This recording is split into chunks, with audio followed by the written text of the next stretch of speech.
Assalamualaikum dan salam sejahtera. Nama saya Marisa binti Farazari. Saya dan ahli kumpulan saya Zafira Anisa binti Zamzuri akan membentangkan projek lapangan ini yang bertajuk Taburan Penduduk di Malaysia. Kami ingin merakamkan ucapan setinggi-tinggi terima kasih kepada Pengetua Sekolah Menengah Sains Selangor, Cik Rosnah binti Osman kerana telah memberikan kebenaran kepada kami untuk menjalankan kerja lapangan ini.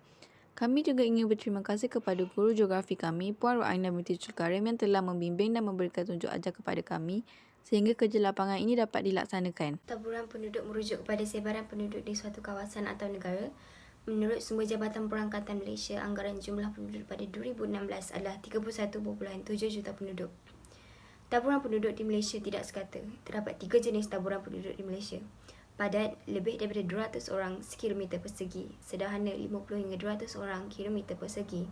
Dan jarang, kurang daripada 50 orang kilometer persegi. Ini adalah peta taburan penduduk negara Malaysia. Objektif kajian adalah menyatakan faktor yang mempengaruhi taburan penduduk di Kuala Selangor, menguraikan kesan taburan penduduk di Kuala Selangor dan mencadangkan langkah-langkah bagi menangani kesan taburan penduduk di Kuala Selangor. Kawasan kajian Kuala Selangor. Kuala Selangor merupakan daerah kedua terbesar di negeri Selangor Darul Ehsan. Daerah Kuala Selangor ini terdiri daripada 9 mukim dengan keluasan 1,194.55 km persegi. Bandar Kuala Selangor pada peringkat awalnya merujuk kepada penempatan di sebuah kuala sungai yang kini dikenali sebagai Kuala Selangor. Kami telah menggunakan beberapa kaedah semasa melakukan kerja lapangan ini. Antara kaedah yang kami gunakan ialah kaedah rujukan buku, kaedah rujukan elektronik dan kaedah soalan selidik.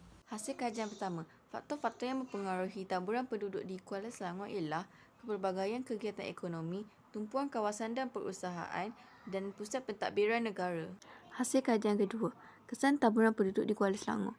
Pembangunan sumber alam meningkat, tekanan terhadap sumber alam dan pembangunan sumber alam. Hasil kajian ketiga, cadangan bagi menangani kesan taburan penduduk di Kuala Selangor. Pembinaan bandar-bandar baru di luar daerah, membina lebih banyak pusat pentadbiran dan industrian di luar daerah, kesedaran kos alam sekitar dan lebihan penduduk. Melalui pelbagai kajian, kami telah dapat mengetahui pelbagai jenis maklumat mengenai taburan penduduk di Kuala Selangor. Selain itu, taburan penduduk di sesebuah kawasan sangat penting kerana terdapat kebaikan dan keburukannya.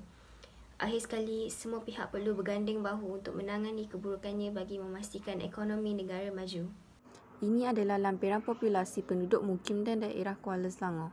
Terdapat 3 rujukan yang kami sediakan iaitu kaedah rujukan buku, kaedah rujukan elektronik dan juga kaedah soal selidik.